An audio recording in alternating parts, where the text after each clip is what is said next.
SBY dan JK, Prabowo lakukan blunder politik kah? Gawat, kok makin menakutkan.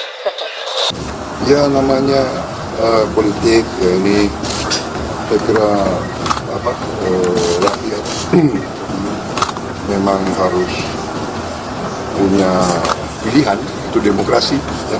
Dan partai saya agak kuat juga sekarang ya, jadi kita lihat perkembangan, kita lihat dinamika. Yang penting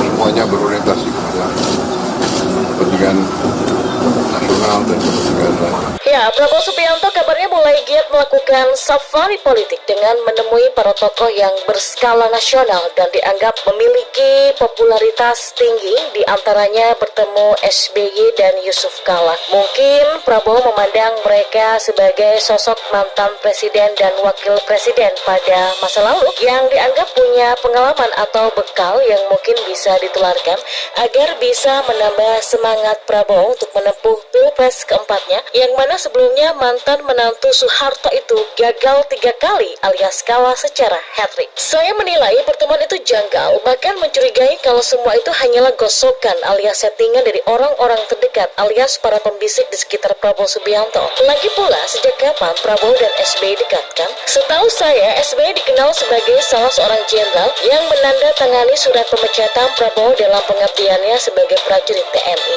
Seorang Agung Gumelar pernah mengungkapkan itu dalam kesaksiannya, sekaligus sempat menilai SBY tak punya prinsip ketika mendukung Prabowo sebagai capres pada Pilpres 2019 lalu. Apakah ini ada kaitan balas budi terkait dukungan pada masa lalu sehingga sekarang Prabowo sowan menemui SBY? Entahlah, mungkin ada misi merayu SBY agar kalau bisa ya SBY menyuruh AHY agar membawa gerbong Demokrat keluar dari koalisi perubahan lalu merapat bersama Gerindra. Sementara soal pertemuan dengan JK, ada kemungkinan Prabowo ingin menyiapkan plan B dengan meminta rekom JK agar Anies Baswedan dapat diduetkan dengan dirinya sebagai cawapres nantinya. Wah.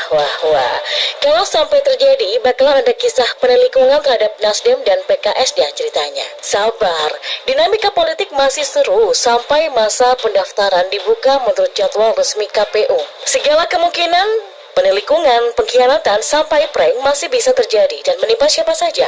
Mereka yang terlibat dekat dan terlihat dekat juga tertawa bersama.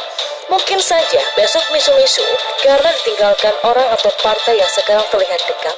Lihat saja nanti buktinya.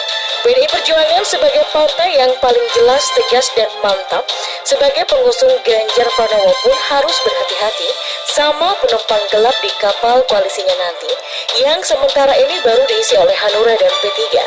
Kisah kekalahan Ahok Jarot dan Pilgub DKI Jakarta 2017 pasti akan